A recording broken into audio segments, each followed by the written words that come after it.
లోకం నాదంటూ ఓ లోకం పడలేను ఏ జోక్యం అంతేనండి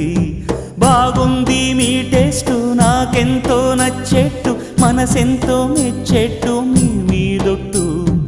అందుకే నే దిగి వచ్చా వంచని నా తల వంచ స్నేహ భావమా అందుకే నే దిగి వచ్చా వంచని నా తల వంచ స్నేహ భావమా